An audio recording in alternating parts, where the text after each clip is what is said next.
Pendeta Herodion Peter Karya Gunawan, tuan rumah ngopi bareng Pak Heru. Topik kali ini saya beri judul Non, suamimu bukan superhero. Judul ini terinspirasi dari buku yang ditulis oleh Daniel Agus Setianto berjudul Vita, suamimu bukan malaikat, diterbitkan oleh penerbit Andi, Yogyakarta. Buku ini sangat bagus karena menceritakan romantika kehidupan Pak Daniel Agus Setianto bersama istrinya Vita dan anggota keluarga yang lain dalam membina rumah tangga secara Kristiani. Saudara-saudara, ada seorang pendeta namanya Rafael. Sudah begitu lama dia melayani Tuhan di bidang kependetaan. Dia terkenal sebagai pengkhotbah KKR. Orang mengenal dia karena khotbah-khotbahnya yang seringkali diselingi dengan ilustrasi yang lucu, yang menggelitik, tapi juga tidak jarang begitu keras memperingatkan dan memperingati. Rafael memang pendeta, tapi Rafael ini orangnya suka curhat. Ya, orang sampai bilang, pendeta kok cengeng. Adik rohaninya sempat bilang, Koko kok kadang-kadang seperti anak kecil sih. Nah, sore hari Pendeta Rafael itu berkunjung ke rumah, ya boleh dibilang kenalan lama, karena 15 tahun yang lampau dia mulai berkenalan dengan wanita ini. Seorang dokter gigi, Ibu Sari. Ibu Sari memang sangat mengenal Pendeta Rafael karena lebih dari 10 tahun yang lalu Pendeta Sari sempat mempunyai relasi yang dekat karena dia seorang dokter gigi. Dan pada waktu Pendeta Rafael berdomisili di satu kota, di kota itulah juga dokter gigi Sari itu berpraktek. Sering kontak satu dengan yang lain karena dokter gigi Sari ini bertugas di satu rumah sakit swasta di mana Pendeta Rafael itu menjadi salah satu pengurus dari yayasan rumah sakit tersebut. Nah, setelah sekian lama tidak berjumpa, sekarang berjumpa lagi. Pendeta Rafael sudah emeritus, sedangkan dokter gigi Sari ini sudah meningkat jenjang. Bukan sekedar dokter gigi biasa, tapi karena dia ambil kuliah lanjutan magister administrasi rumah sakit, dia diangkat menjadi pimpinan rumah sakit swasta tersebut. Tapi yang menyebabkan Pendeta Rafael dan Dr. Kiki ini bisa berhubungan akrab kembali karena walaupun praktek dan tempat pelayanan Dr. Sari ini berada di satu kota yang berjarak 60 km. Tapi Dr. Kiki Sari ini bertempat tinggal tidak jauh dari tempat tinggal Pendeta Rafael. Nah, sore itu entah kenapa mereka bisa saling bicara satu dengan yang lain. Dan Pendeta Rafael yang terkenal suka curhat itu, dia berkata, saya tidak ngerti dengan sikap istri saya. Pada waktu saya masih laris dalam tanda petik menjadi pengkhotbah kebaktian kebangunan rohani, dia cukup bangga. Tapi yang saya tidak mengerti adalah ketika saya selain berkhotbah, menulis beberapa buku, agak-agaknya tidak nampak sedikit pun atensi yang ditunjukkan oleh istri saya. Kan saya akan senang apabila buku-buku yang diterbitkan oleh berbagai macam penerbit itu digemari oleh istri saya, diapresiasi, diberi masukan, dikritik, dinasihati. Kan akan senang kan? Tapi agaknya istri saya cuek saja. Lebih daripada itu, Sari,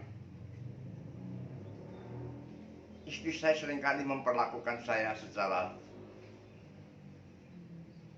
tidak layak. Saya kan seorang laki-laki. Saya kan suaminya. Boleh kamu sebut benda apa saja yang ada di dunia ini. Sebagian besar pernah mampir di kepala saya. Saya pernah dihantam dengan sepatu. Saya pernah dihantam dengan sandal. Saya pernah dihantam dengan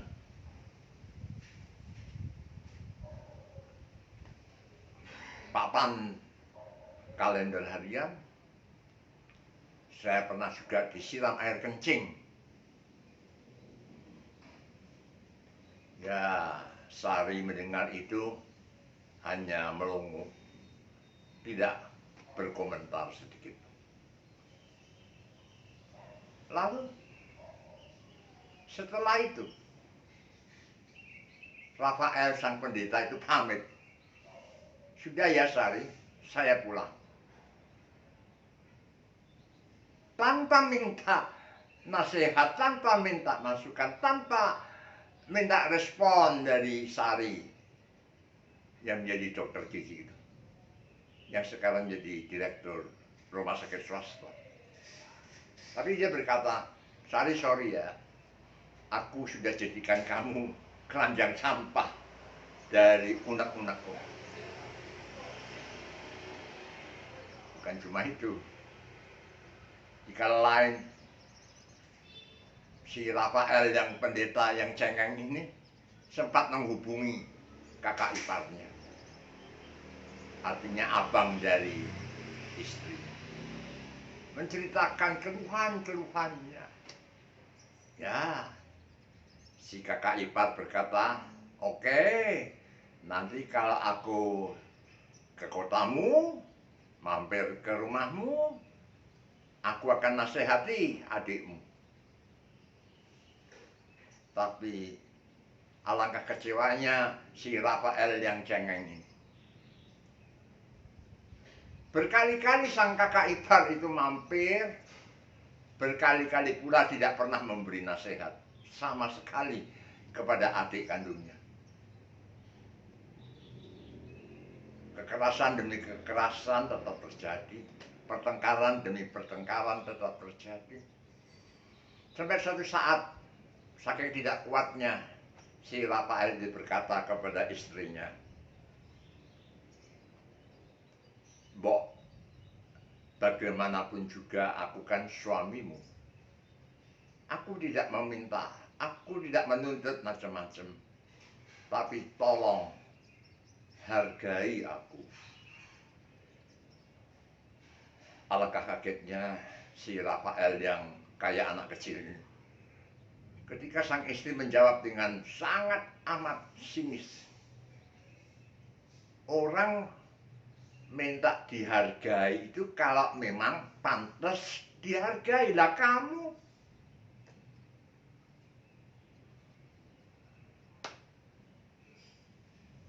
saudara-saudara, bukan sampai di situ. Si Rafael yang getol curhat itu juga ngomong kepada saudara ipar dari istrinya yang kebetulan seorang dokter bedah. Dia katakan begini, itu adik sepupumu itu masa minta cerai lebih dari 10 kali. Sedikit bertengkar bilang, ceraiin aku, ceraiin aku. Nah gimana? Orang Kristen kok cerai? Apalagi saya kan pendeta. Masa cerai? Apa kata dunia?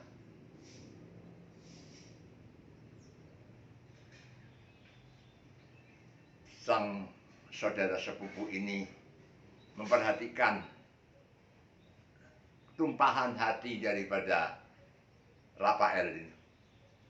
Nah pada suatu hari ketika sang pendeta sedang berkhotbah di luar kota, dia menyempatkan berkunjung khusus menjumpai adik sepupunya itu. Nah, apa yang dikatakan oleh si dokter ahli bedah ini? Dia berkata begini, aku kasih tahu ya, kamu dulu menikah dengan Rafael kan tidak dipaksa siapapun. Kamu tidak pakai comblang. Kamu tidak dijodohkan oleh orang tua. Kamu senang-senang sendiri. Nah sekarang dia harus ambil resikonya. Jangan kemudian gampang minta cerai.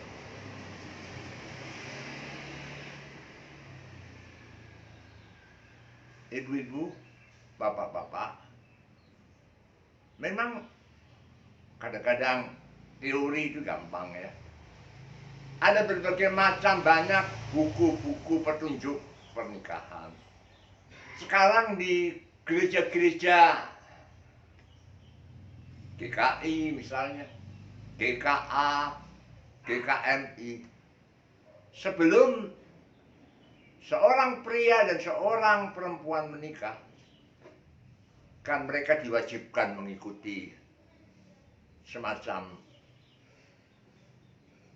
konseling pranikah, katekisasi pranikah, di mana mereka dibekali bagaimana mengelola keuangan, bagaimana memanage konflik antara suami dan istri, bagaimana hubungan yang mesra antara mertua dan menantu, dan sebagainya. Bukan bagaimana mendidik dan mendewasakan anak-anak, bagaimana membina sebuah keluarga, bagaimana mengelola uang, dan bagaimana kita boleh memberi persembahan yang layak kepada Tuhan lewat gerejanya. Sebetulnya ada, teori banyak. Tapi anehnya dalam kehidupan ini selalu ada hal-hal yang menyimpang dari yang sesungguhnya.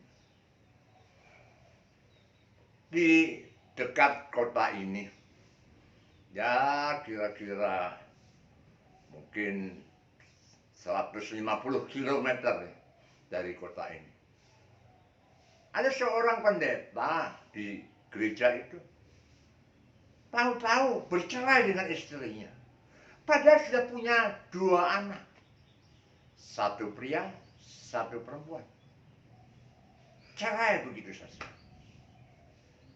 Sang istri kemudian pindah ke kota lain dengan anak-anaknya, sampai sekarang tidak menikah. Sedang sang pendeta ini setelah mencopot jabatannya sebagai pendeta, mencopot jubah kependetaannya, menikah dengan perempuan lain, menikah dengan mantan dari domba gembalaannya di kota yang 150 km dari sini. Aneh ya? Aneh.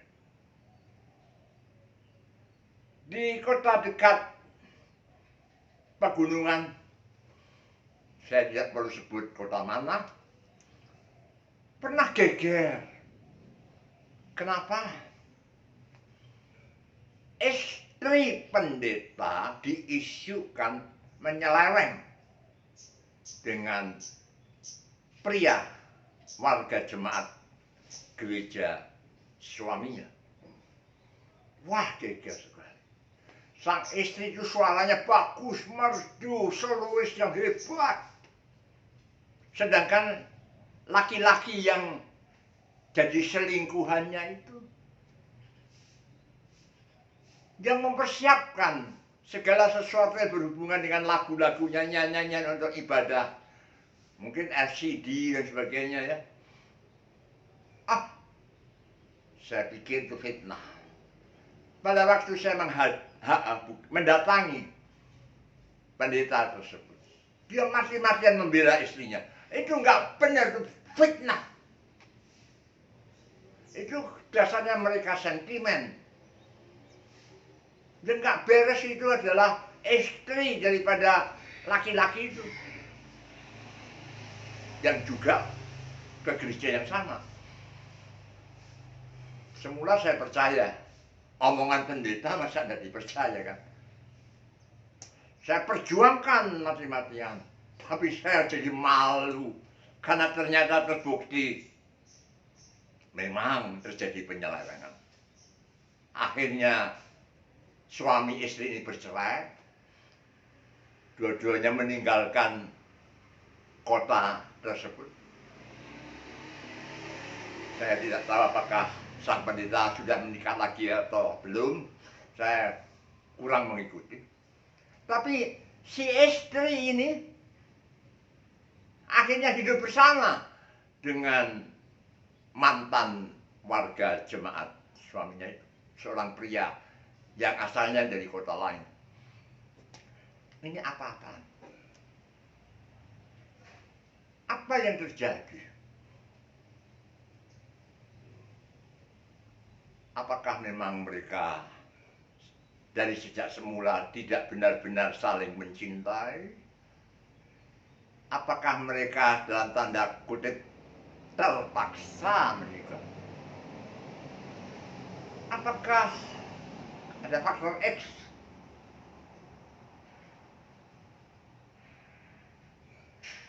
Atau bagaimana? Tapi di antara semua itu, saya bisa menarik benang merah. Kadang-kadang masalah timbul karena ketidakharmonisan di antara keduanya. Dan ketidakharmonisan itu terjadi karena tidak saling pengertian satu dengan yang lain. Adik rohani dari Rafael pernah menasihati, aku dengan suamiku hampir-hampir tidak pernah bertengkar. Kau tahu kenapa? Aku ajak suamiku ngomong belak-belakan, baik-baikan. Coba katakan apa yang engkau tidak senangi dari diriku. Dan aku juga akan mengatakan apa yang tidak aku senangi dari dirimu. Dan mari kita berusaha untuk tidak melakukan apa yang tidak disenangi oleh pihak lain. Enggak pernah, hampir tidak pernah. Setelah pernikahan kami yang lama ini, yang sudah mungkin 30 tahun lebih ya, enggak pernah kami sungguh-sungguh bertengkar. Ada saksi. Kalau tidak percaya,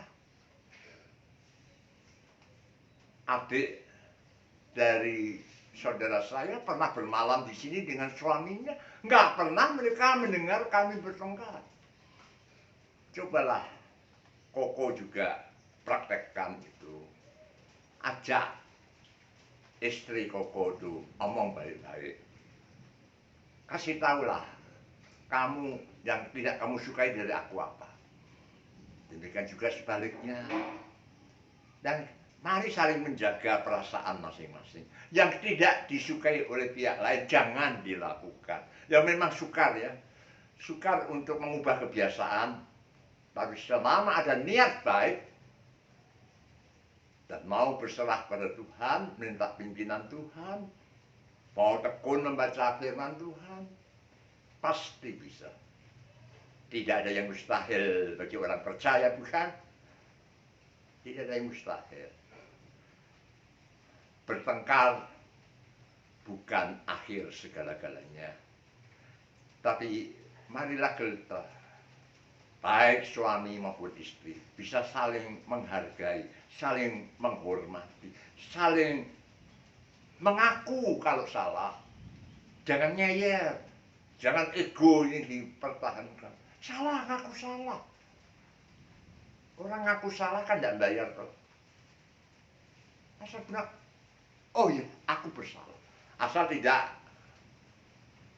main sandiwara, asal tidak hanya pura-pura saja, asal tidak hanya di muka saja, tapi dari hati memang minta maaf. Dan juga sebaliknya, apa sih susahnya memberi maaf? Simon Petrus pernah bertanya kepada gurunya, Yesus, Guru, sampai berapa kali aku harus mengampuni saudaraku jikalau dia bersalah padaku? Apa jawab Yesus? Yesus berkata, sampai 70 kali 7 kali. Artinya, nggak terhitung. Seterusnya. Dan itu yang disaksikan oleh Pendeta Rafael. Dilaksanakan. Diterapkan dalam kehidupan adik rohaninya yang suka menasihati dia. Yang berani mengatakan dia kadang-kadang seperti anak kecil. Saudara-saudara, ibu-ibu, kalau kasih diterapkan, dunia ini akan damai rasanya. Tapi kalau kasih itu cuma menjadi teori, kasih itu cuma menjadi bahan khotbah, dunia akan kacau. Nah, saya kira cukup sekian dulu. Mari kita belajar saling menghargai. Mari kita belajar saling menghormati. Saling mengaku kesalahan, saling memaafkan. Kalau Anda merasa mendapatkan berkat dari acara kali ini, silahkan Anda tekan tanda jempol di pojok kiri HP Anda dan subscribe, serta tolong forward, share ke teman-teman, ke grup-grup yang Anda ikuti supaya makin banyak yang mendapat berkat. Sekian, Tuhan memberkati.